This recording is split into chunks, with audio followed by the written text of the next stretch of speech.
Good morning students. Shri भगवान दास तोदी महाविद्यालय के यूट्यूब प्लेटफॉर्म पर आप सभी का स्वागत है। आज हम चर्चा करने जा रहे हैं जो पिछली कक्षा में हमने स्टडी की थी स्टेम सेल्स, उसी का जो सेकंड पार्ट है उसके बारे में हम पढ़ रहे हैं। स्टेम सेल्स के बारे में, जो इस प्रकार के सेल्स हैं जिनके अंदर ये कैपेसिटी पाई जाती है कि वो अपने जैसी कोशिकाओं को रिन्यूअल कर सकती हैं, निर्मित कर सकती हैं। और जैसा मैंने पिछले वीडियो में भी बताया था आपको कि मनुष्य की हमेशा से ये चाहत रही है कि वो कभी भी बुढ़ापे को प्राप्त नहीं करे, अजर और अमर है। जिस तरीके से अमीबा अजर अमर है, उसी रूप में उसके अंदर भी इस तरीके की प्रोसीजर हो जाए कि वो आने वाली पीढ़ियों तक अपना जो साम्राज्य है उसको वो स्थापित रख सके। क्योंकि आपने देखा होगा कि बहुत से लोग ऐसे हैं जो बुढ़ापे को प्राप्त कर चुके हैं, लेकिन उसके बावजूद भी उनकी मंशा रहती है कि पोते पोतियों का सुख देख करके जाएं, उनकी शादी देख करके जाएं। और इसके लिए अगर उनसे कह दिया जाए कि भी फला जगह पर एक इंजेक्शन मिलता है जिसकी 5,000 रुपये लगेगी कीमत, तो वो लगवाने के लिए तैयार हो जाता है, क्योंकि वो चाहता है कि मैं और कुछ पल नए तरीके से जीना चाहता हूँ। तो ये जीने की जो ललक है, जीने की जो चाहत है इंसान की, और बुढ़ापा न आने की जो चाहत है, वो नए नए प्रयोग करवा रही है हमें। और उन्हीं प्रयोगों के बेसिस पर हम नए तरीके ईजाद करते जा रहे हैं, नए जो प्रोसीजर हैं, नई जो टूल्स हैं उनका निर्माण करते जा रहे हैं। और उन टूल्स और टेक्निक्स के बेसिस पर हम लगातार नए नए, जैसे क्लोनिंग के हैं, एजिंग को रोकने के हैं, स्टेम सेल्स को प्रोड्यूस करने के हैं, कल्चर मीडिया के हैं, इनके सारे प्रयोग हम करते चले जा रहे हैं। तो स्टेम सेल्स, या फिर जिनको हम स्तंभ कोशिकाओं के नाम से जानते हैं, इन स्तंभ कोशिकाओं को हमने इनकी वर्किंग और कैपेसिटी के बेसिस पर इनको हमने अलग अलग रूपों में क्लासीफाई किया था। एक बार उनको थोड़ा सा ब्रीफ कर लेते हैं। कौन कौन सी थी वो? एक तो थी टोटिपोटेंट सेल्स, जिनके अंदर पूर्ण क्षमता थी। दूसरी थी प्लूरिपोटेंट सेल, स्टेम सेल, इनको हम स्टेम सेल का नाम देंगे। और तीसरी हमने पढ़ी थी प्लूरिपोटेंट से कम क्षमता रखने वाली जो हैं, उसको हमने क्लासिफाई किया था मल्टीपोटेंट स्टेम सेल। और चौथा जो इसका प्रकार था जिसमें कि डिफरेंशिएटेड स्टेम सेल को क्लासिफाई किया गया था। ठीक है, अब आगे हम इसमें स्टडी कर रहे हैं कि इनका क्लासिफिकेशन तो कर लिया हमने कि भी ये किस प्रकार की पाई जाती हैं और इनका जो कार्य है वो किस तरीके का होता है। और हमने ये भी देखा कि जो अपने शरीर के अंदर जो सेल्स हैं, या फिर आप बात करें हृदय जो हैं पेशियों की बात करें, या आप रक्त वाहिनियों की बात करें, तो ये स्किन की बात करें, तो ये क्या है कि अपने शरीर के अंदर लगातार जो डैमेज होने वाली जो प्रक्रिया है वो हमारे शरीर में चलती रहती है। क्योंकि जो डैमेज है वो होने की प्रक्रिया तो लगातार चलती रहती है, लेकिन हम क्या कर रहे हैं? डैमेज कंट्रोल सिस्टम डेवलप कर रहे हैं। डैमेज कंट्रोल सिस्टम कह दें, या फिर इसको डैमेज कंट्रोल थेरेपी कह दें, चिकित्सा कह दें। क्योंकि हम देखते हैं कि जैसे ही हम बीमार पड़ते हैं, हमारी कोशिश ये रहती है कि हम किसी भी रूप में हमारे शरीर को रोगों से मुक्त करें। और रोगों से मुक्त करने के लिए हम हमारे शरीर के अंदर लगातार हम वैक्सीन्स जो हैं उनको लगातार हम डलवाते रहते हैं। उसके अलावा हम ढेर सारी ड्रग्स लेते रहते हैं। तो एक चीज़ आपने और देखी होगी कि जो ड्रग्स हम लेते हैं, उन ड्रग्स का साइड इफ़ेक्ट भी बहुत तरीके से आपको देखने को मिलता है। और कोई ज़रूरी नहीं आपको किसी भी प्रकार की जो ड्रग है वो आपको सूट करे। कई बार ऐसा भी हो जाता है वो इस तरीके के म्यूटेशन डेवलप कर देती हैं जो आने वाली पीढ़ियों को डिस्टर्ब कर देती हैं। उनका जो जेनेटिक स्ट्रक्चर है वो डेवलप कर देती हैं, क्योंकि जो उनका जेनेटिक स्ट्रक्चर है उसको चेंज कर देती हैं।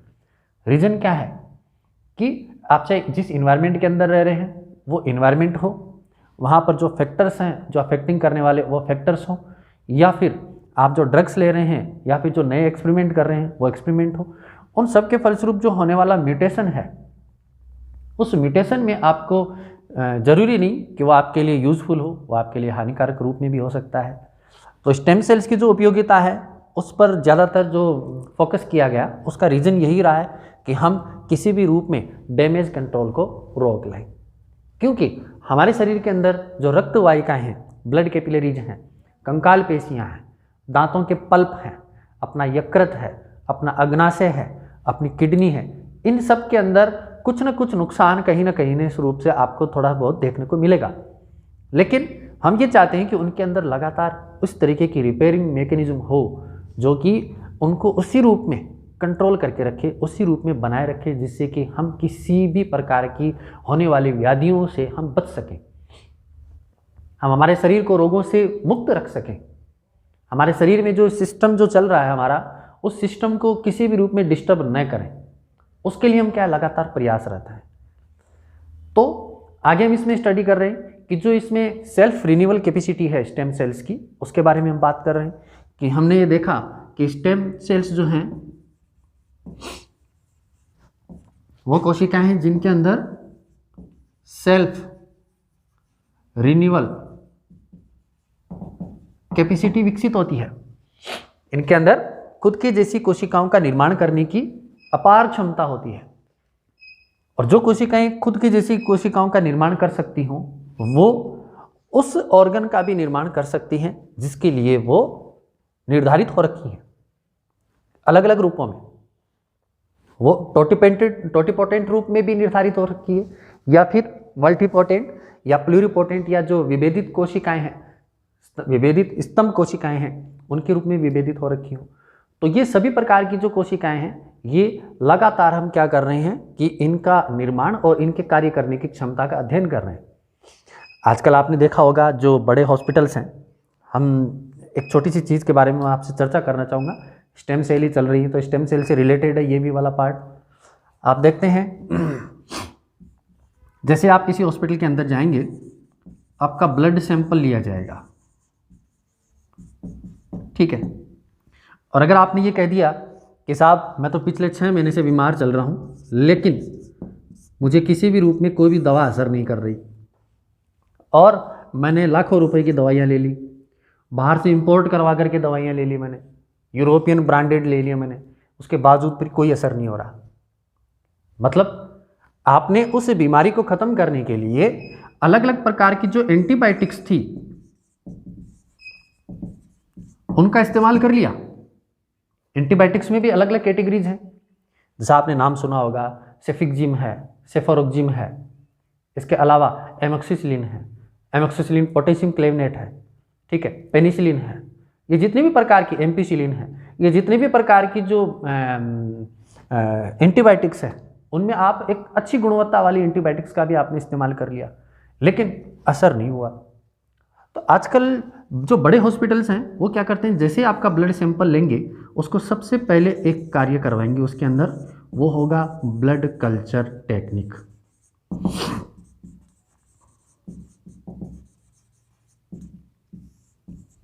ब्लड कल्चर लगा दिया जाएगा जिसकी रिपोर्ट आपको लगभग ये देते हैं 72 आवर्स के बाद में देते हैं, 72 घंटे का ये इनमें टाइम होता है। और उस ब्लड कल्चर टेक्निक में ये देखा जाता है कि आपका शरीर कौन से रोगाणुओं के प्रति, कौन से प्रकार की जो एंटीजेंस है उनके प्रति रेजिस्टेंस रखता है। तो आप रेजिस्टेंस कैपेसिटी को पहचान लेंगे। तो जब आप रेजिस्टेंस कैपेसिटी को पहचानेंगे और उनके प्रति जो क्रिया करने की क्षमता है उसको आप पहचानेंगे, उसको आइडेंटिफाई करेंगे, तब आपको अंदाज़ा लग जाएगा कि मेरा शरीर केवल और केवल मान लीजिए लिवोसिट्रिजिन के लिए बना है, या फिर लिवोसिट्रिजिन जो है मेरे शरीर के अंदर एक बेहतर कार्य कर सकती है, वो कार्य कर सकती है जो कि बड़ी अच्छी अच्छी एंटीबायोटिक्स नहीं कर पा रही। इसलिए तो हम कहते हैं ना कि कई लोगों को आपने देखा होगा, बुजुर्गों को आपने देखा होगा, या अपने घर में जो बात चली हो कि लाख की नहीं लग जाती, राख की लग जाती है ना। कई कहते हैं एक राख की चुटकी जो वो भी ठीक कर जाती है, और कई बड़े बड़े डॉक्टर हैं, जयपुर दिल्ली में इलाज नहीं हुआ और लक्ष्मण के डॉक्टर जो हैं उन्होंने इलाज कर दिया, और उन डॉक्टर को हम ये देख लेते हैं कि वो हमारी नज़र में भगवान का रूप हो जाते हैं, क्योंकि उन्होंने ठीक किया भी। और किया क्यों नहीं? क्योंकि जो एक्सपेरिमेंट उन्होंने किए हैं वो एक्सपेरिमेंट न कर करके आपके ऊपर उन्होंने क्या किया, उन सब से हट करके जो डोज देनी चाहिए थी, जितनी मात्रा में देनी चाहिए थी, वो उन्होंने दे दी, तो उसका असर कर जाएगा। इसका मतलब हम ये धीरे धीरे इस प्रयास में हैं कि हमारा शरीर किस प्रकार की एंटीबायोटिक्स के प्रति, किस प्रकार के एंटीजेंस के प्रति, किस प्रकार के इन्वायरमेंटल फैक्टर्स के प्रति क्या रिस्पॉन्स व्यक्त करता है, हम उसको जानने का प्रयास कर रहे हैं। और जिस दिन हम ये जान लेंगे, जिस वक्त हम ये जान लेते हैं कि भी मेरा शरीर जो है वो रिस्पॉन्स व्यक्त करता है कि आप चावल खाने से ठीक हो जाएंगे, तो आप दवाइयाँ कितनी लेते रहें। रीज़न कि जो चावल के अंदर जो चीज़ें हैं वो आपके शरीर को, अगर मान लीजिए आपकी इम्यूनिटी को अगर बढ़ाने के लिए रिस्पॉन्सिबल है, या आपके शरीर के अंदर मान लीजिए किसी प्रकार के जो इम्यूनोग्लोबिन्स हैं उनको अंदर अगर उनको इंक्रीज करने के लिए रिस्पॉन्सिबल हैं या फिर उनके लिए वो उत्तरदायी हैं, तो वो अगर आपके शरीर के अंदर कमी है तो आप चाहे बाहर से कितनी भी प्रकार के एंटीबायोटिक्स ले लें, कोई असर नहीं करेंगी। तो स्टेम सेल्स के क्षेत्र में भी ये चीज़ जानने का प्रयास किया जा रहा है कि लगातार हम इस प्रकार के जो एक्सपेरिमेंट कर रहे हैं, उन एक्सपेरिमेंट से हमारे पास जो रिजल्ट निकल करके आ रहे हैं, वो रिजल्ट हमें सोचने पर मजबूर करते हैं कि हमारा शरीर कोई भी एक स्पेसिफिक जो मॉलिक्यूल है उसके प्रति रिएक्शन जरूर प्रदर्शित करेगा, और वो रिएक्शन किस रूप में प्रदर्शित करेगा और उसका रिजल्ट क्या होगा, वो तो फिर हमारे शरीर की एनाटॉमी, हमारे शरीर की जो मार्फोलॉजी वो अपने को प्रदर्शित कर देती है। हम देखते हैं बहुत बार जो है ये कहा जाता है कि अल्ट्रावायलेट रेज जो है वो पृथ्वी पर आ रही हैं, उनसे नुकसान हो रहा है अपने को, लेकिन कुछ इस तरीके के अल्ट्रावायलेट रेज हैं जिनको हमारा शरीर जो है वो एक्सेप्ट तो करता है, लेकिन उनके प्रति कोई रिएक्शन नहीं दे रहा। लेकिन अगर उनकी मात्रा अगर थोड़ी सी भी बढ़ जाती है तो निश्चित रूप से नुकसान होगा। हम कहते हैं आयोडीन की कमी से हमें जो है वो थायराइड से रिलेटेड जो डिजीज हो जाती है, लेकिन उसकी अगर थोड़ी सी भी अगर आपको माइक्रोग्राम भी अगर मिल गया तो इसका मतलब आयोडीन की शरीर में आपकी पूर्ति होगी, और उसकी माइक्रोग्राम में अगर कमी हो गई तो आपके शरीर के अंदर कोई ना कोई नुकसान या व्याधि उत्पन्न करेगा। तो हमें आइडेंटिफाई करना है कि अलग प्रकार की जो सेल्स हैं या जितने प्रकार के जो सेल्स हैं, उन सेल्स की वर्किंग प्रणाली हमारे शरीर के अंदर किस प्रकार की है।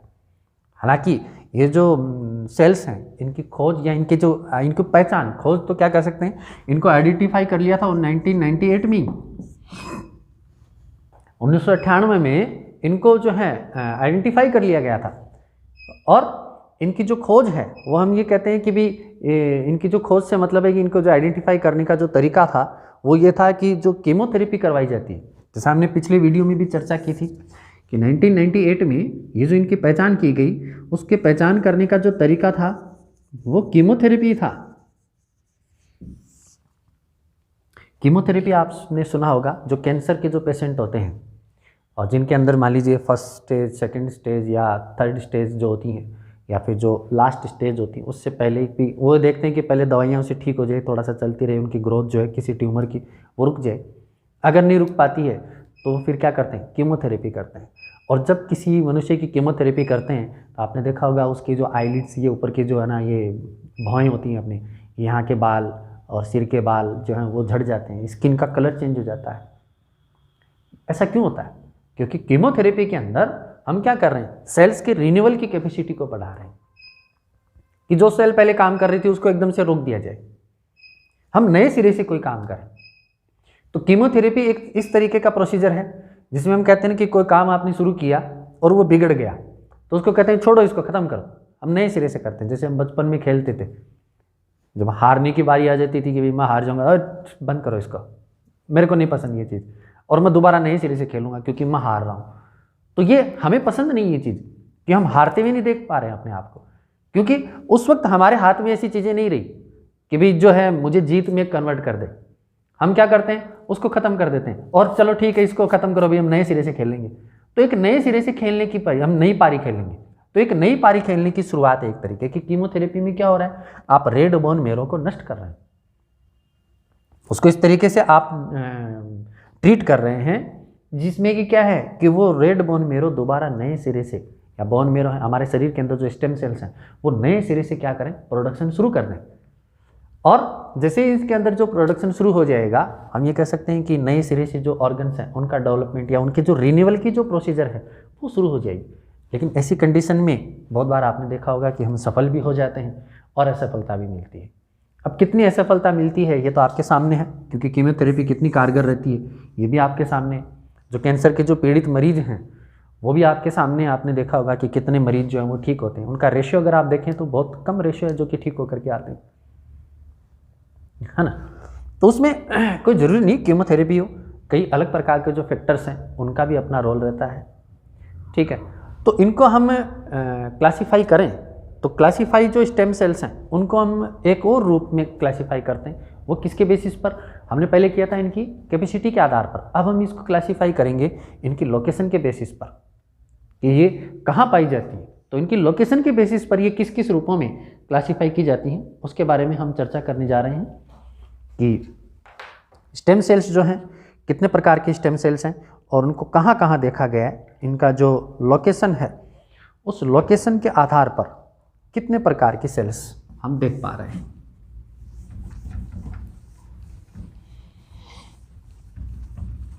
परिकल्पना पढ़ रहे हूं, लोक कथा,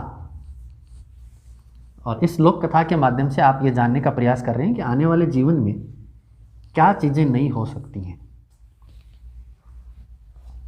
कहानियां सुनना सबको अच्छा लगता है, ये भी एक कहानी एक तरीके की जो हो सकता है आने वाले समय में सच साबित हो और कारगर हो, क्योंकि ये जो भी एक्सपेरिमेंट किए जा रहे हैं हम चाहते हैं कि किसी भी रूप में ये कारगर हो और हमारे सामने एक बेहतर रिजल्ट लेकर के आए। तो हम इसमें पढ़ रहे हैं कि लोकेशन के बेसिस पर इनके पाए जाने के आधार पर इनकी जो स्थिति है, पोजीशन या लोकेशन, और इनकी स्टेबिलिटी और इनकी वर्किंग प्रणाली, उन सब को आधार मान लिया गया है यहाँ पर। लेकिन मूल है इसमें लोकेशन के बेसिस पर इसको अलग अलग रूपों में क्लासीफाई किया गया है, वर्गीकृत किया गया है, जिसमें पहला है एम्ब्रियोनिक स्टेम सेल्स।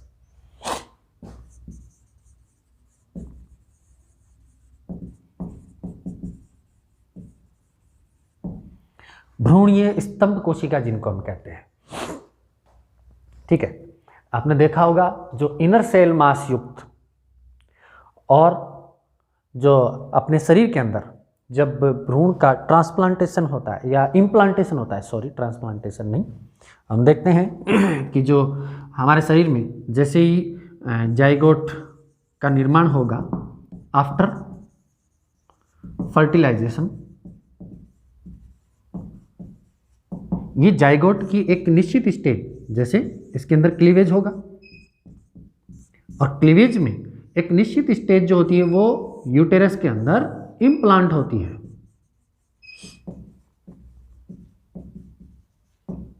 इम्प्लांटेशन हमने पिछले वीडियो में, पिछले से पिछले वीडियो जो अपने चले थे जिनमें हमने प्लेसेंटेशन पढ़ा था और प्लेसेंटा के निर्माण की तरीके पढ़े थे और प्लेसेंटा का हमने क्लासिफिकेशन किया था। उसमें एक आधार था इम्प्लांटेशन के बेसिस पर कितने प्रकार का प्लेसेंटा होता है, रोपण के आधार पर। जब यूटेरस के अंदर जो इनर सेल मास युक्त जो अपनी embryonic stem cells, sorry embryonic जो स्टेज होती है वो 4 कोशिकीय स्टेज है, 6 कोशिकीय, 8 कोशिकीय जो स्टेज हैं, वो जब इम्प्लांट होती हो तो ये कोशिका क्या कहलाएगी? एम्ब्रियोनिक स्टेम सेल के रूप में जानी जाएगी। हमारे शरीर के अंदर जो 4 सेल स्टेज होती है, या हम ये कहेंगे जो 5 डे एम्ब्रियो स्टेज होती है, 5वें दिन का जो एम्ब्रियो होता है, 5th डे एम्ब्रियो की जो स्टेज होती है ये एम्ब्रियोनिक स्टेम सेल के रूप में क्लासिफाई की जाएंगी, ठीक है। नेक्स्ट है इसमें हम देखते हैं एम्ब्रियोनिक जर्म सेल के रूप में जो इनको क्लासिफाई किया गया है। दूसरा इसका प्रकार है इनकी लोकेशन के बेसिस पर एम्ब्रियोनिक जर्म सेल, जननिक कोशिकाएं जो होती हैं, जर्म सेल जो प्राइमरी जो आपके सेल्स होती हैं यहाँ पर, जिनको हम एक्टोडर्म, मेसोडर्म और एंडोडर्मल लेयर के रूप में जानते हैं।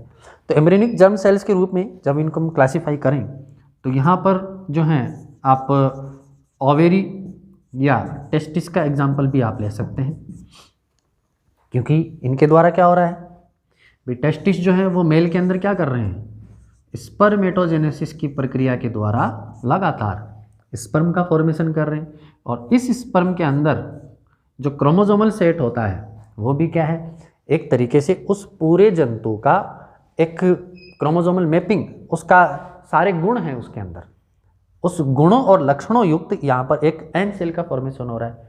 तो यहाँ पर ये सेल टेस्टिस वाली स्ट्रक्चर, और ओवरी जहाँ पर ओवम का निर्माण हो रहा है, इसके अंदर भी क्या है, जो फीमेल के अंदर हो रहा है उसमें भी एन क्रोमोसोमल स्ट्रक्चर स्टेजेस हैं यहाँ पर। तो ओवेरी और टेस्टिस, इन दोनों को आप एक तरीके से ऐसा मान सकते हैं कि ये एम्ब्रियोनिक जर्म सेल के रूप में क्लासीफाई किए जाते हैं। और ये जो सेल, ये जो स्ट्रक्चर हैं, इनके अंदर भी क्षमता है कि ये एक प्लूरिपोटेंट या टोटिपोटेंट रूप में अपना रोल प्ले कर सकती हैं। ठीक है, नेक्स्ट है इन्फेंट जो है stem cell, infant stem cell.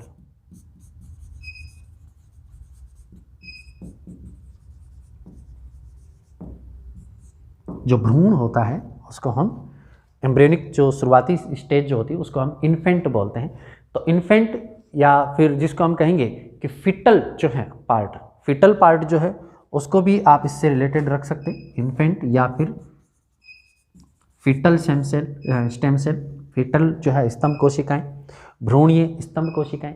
तो जब भ्रूणीय पार्ट जब निर्माण होता है भ्रूण का, तो भ्रूण की जो कोशिकाएं होती हैं उसमें कौन सी वाली, इसमें जब डेवलपमेंट का प्रोसीजर शुरू होता है तो जो 2 मंथ का जो भ्रूण होता है, 2 मंथ एम्ब्रियो होता है, उसकी कोशिकाएं भी जो हैं उनमें क्षमता होती है, स्टेम सेल्स के रूप में वहाँ पर डेवलप होती हैं।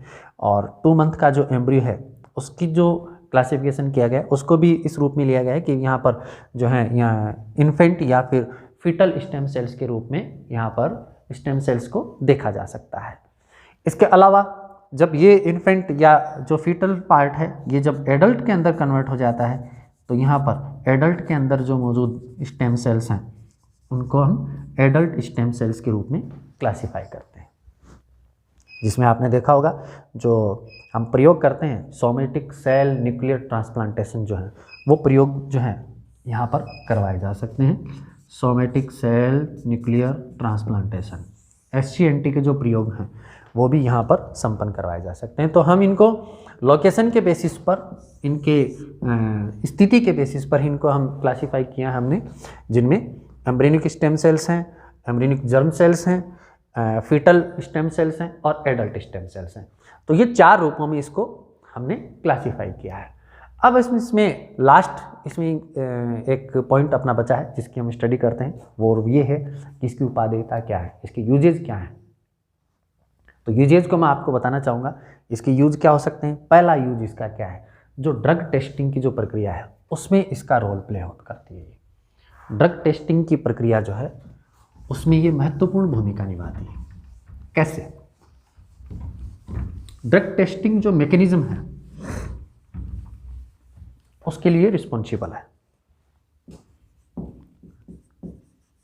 ड्रग टेस्टिंग आपने देखा होगा कि हम कोई भी दवा का जब इस्तेमाल करते हैं, अभी जैसे कोरोना वायरस के लिए जो दवाइयाँ बन रही हैं, जो वैक्सीन्स बन रही हैं, उनका हम प्रयोग जीवों पर करते हैं, दूसरे जीवों पर करते हैं, चूहों पर, बिल्लियों पर, कुत्तों पर, घोड़े पर, इन सब पर हम प्रयोग करते हैं, बंदरों पर हम करते हैं।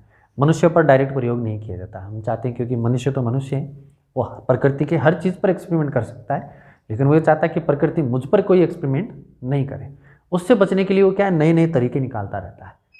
तो हम हर रोग से बचने के लिए हम क्या कर रहे हैं, एक नई प्रकार की जो ड्रग है या मेडिसिन है उसका हम टेस्ट करते हैं। तो टेस्ट के लिए भी जिस तरीके से हम चूहों पर, मंकी पर इस तरीके से प्रयोग करते हैं, तो क्यों ना ऐसा हो कि हम स्टेम सेल्स के ऊपर भी हम प्रयोग कर सकें।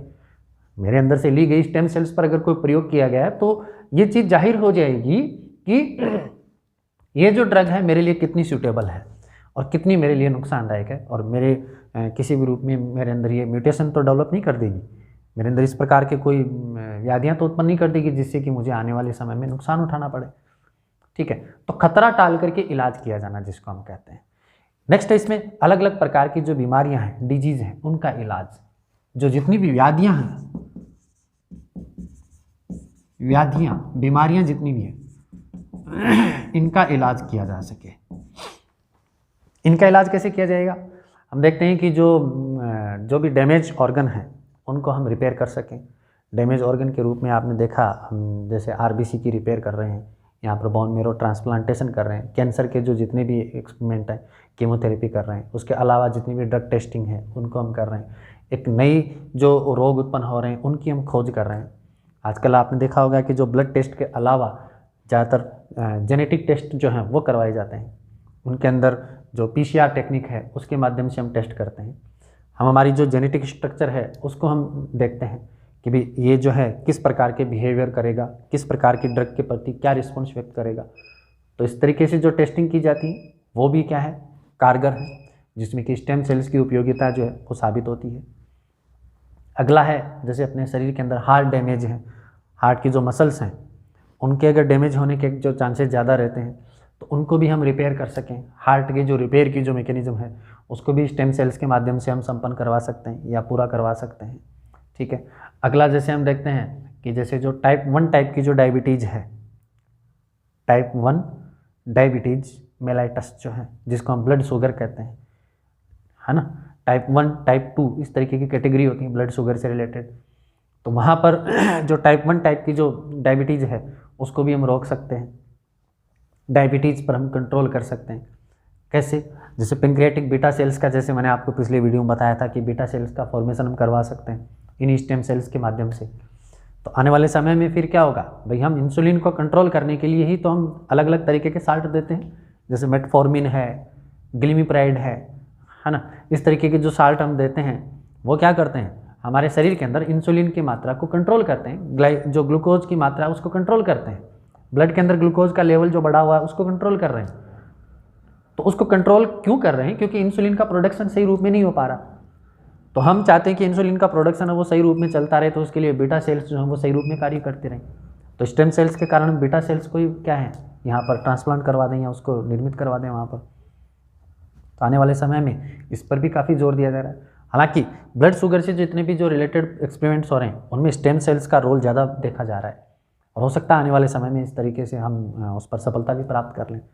ठीक है, इसी तरीके से जो आपके पार्किंसन जो डिजीज़ होती हैं जिसमें जो अपना ब्रेन है वो एक रासायन का स्रावन करता है जिसको हम कहते हैं डोपामाइन।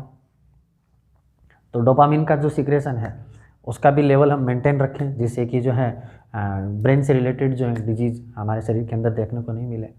इसके अलावा जो इस्केमिक स्ट्रोक होते हैं, है ना, जिसमें कि आप देखते हैं जो रक्त स्कंदन की प्रक्रिया, ब्लड के कोगुलेशन की प्रक्रिया, रक्त का थक्का जमने की जो प्रक्रिया है उसको हम रोक सकते हैं। क्योंकि अपनी आर्टरीज में, वेन्स के अंदर जब ब्लड का जब क्लोट जमना शुरू हो जाता है तो फिर क्या होगा, एक इस तरीके का स्ट्रोक जिसमें कि हार्ट डैमेज हो सकता है आपका, आर्टरीज या वेन्स आपकी डैमेज हो सकती हैं, जिसमें हम आप कहते हैं हार्ट अटैक हो गया साहब, ब्रेन हेमरेज हो गया, जो दिमाग की जो नसें थी वो फट गई हैं साहब। हुआ क्या, इस तरीके के स्ट्रोक डेवलप हो गए, तो उनको भी हम रोक सकें। ठीक है, इसके अलावा जो जितने भी डोनर हैं, जो कि चाहे आप किडनी डोनेट कर रहे हैं, लीवर का कोई पार्ट डोनेट कर रहे हैं, तो जो डोनर होते हैं कोई ज़रूरी नहीं कि जो रिसिपेंट हो, जैसा मैंने आपको पहले भी बताया था कि रिसिपेंट के ऊपर वो सही तरीके से असर करे, क्योंकि दोनों के एंटीजेंस में फ़र्क है। तो बहुत बार तो ऐसा होता है कि वो सक्सेस हो जाते हैं, लेकिन नहीं सक्सेस होने के चांसेस भी रहते हैं। तो ऐसी स्थिति में हम स्टेम सेल्स को डेवलप करें, और स्टेम सेल्स को डेवलप करने के बाद हम एक कल्चर मीडिया में ही अपना फिर क्या करेंगे, आने वाले समय में इमेजिन करो, हो सकता है आप जाएं किसी बैंक के अंदर और ऑर्गन बैंक के अंदर जाएं और कहते हैं कि ये मेरा आई कार्ड है जिसमें मैंने अम्बिलिकल कोड जो है मेरा स्टोर करवा रखा है, और मुझे क्या है, एक नए हार्ट की ज़रूरत है। वो आपको थोड़े दिनों में हार्ट आपको नया बना कर दे देंगे कि ये लो साहब, ले जाओ आप अपना हार्ट। हो सकता है ऐसा परिकल्पना, जैसे मैंने आपको बताया था इस चैप्टर की। तो स्टेम सेल इससे रिलेटेड एक क्वेश्चन बन सकता है, ब्रीफ नोट आ सकता है एग्जाम के अंदर, या आप स्टेम सेल्स पर आप एक ब्रीफ नोट लिखिए। तो उम्मीद करता हूँ आपको ये समझ में आया होगा। नेक्स्ट वीडियो में हम अगले टॉपिक के बारे में चर्चा करेंगे। तब तक के लिए धन्यवाद।